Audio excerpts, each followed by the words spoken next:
Hello guys, welcome to Isha YouTube channel. మీకు ఈ video నచ్చితే కనుక ప్లీజ్ ఫ్రెండ్స్ లైక్ చేయండి, షేర్ చేయండి, సబ్స్క్రైబ్ చేయండి, కమెంట్ మాత్రం తప్పకుండా చేయండి.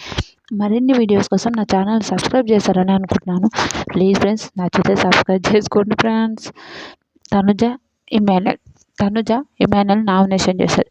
తనుజ ఇమాన్యుయల్ నామినేషన్ చేసి చెప్తుంటుంది. ఇమాన్యుయల్ ఒక మాట ఆ మాట విన్నాడు. సేఫ్ గేమర్ ఇమాన్యుయల్ అని అంటది. నాకు నచ్చలేదు. తనుజతో నాకు ఇదే నచ్చదు. Tanuja is good good good good always good. కానీ కొన్ని మాటలు మాట్లాడుతాడు. ఆ మాటలనే ఎంత చిరాకు కొడుతుంటే, ఏంది తనుజ నువ్వు ఇలా చేస్తున్నావు అని అడగాలన్నంత పిచ్చెక్కుతుంటుంది. నిజంగా చాలా మంచిగా మాట్లాడు, చాలా మంచి అమ్మాయి. కానీ కొన్ని విషయాల్లో ఇమాన్యుయల్ని టార్గెట్ చేసిందని అనిపిస్తుంది. ఎందుకు ఇమాన్యుయల్ సపోర్ట్ చేసినా కూడా ఇమాన్యుయల్కి సపోర్ట్ చేయలేనని చెప్తుంది. సపోర్ట్ చేయలేడు అని అంటారు.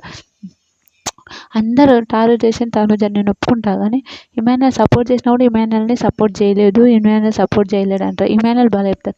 అంటే నా భుజం మీద ఎత్తుకుంటా, నాకు బరువు అయినప్పుడు నేను తోసేయాల్సిందే కదా. అంటే నా కిడ్నీ తీసుకొని నువ్వు వచ్చి పెట్టాసులో పెళ్లి కూతురులాగా కూర్చున్నావు. పెళ్లి కూతురులాగా కూర్చుంటే మేము వచ్చి మేము చేసుకున్నాము అంటే, అవునా నేను పెళ్లి కూతురులాగా కూర్చున్నా అని అరుస్తుంటుంది.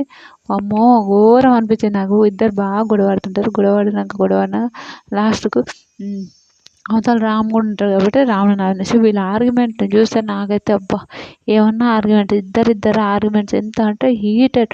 నీకు వాళ్ళ మొక్క ఇట్లా అని ఎంత గొడవ అంటే పెద్దగా మాట్లాడుకుంటారు, చాలా అరుస్తుంటారు.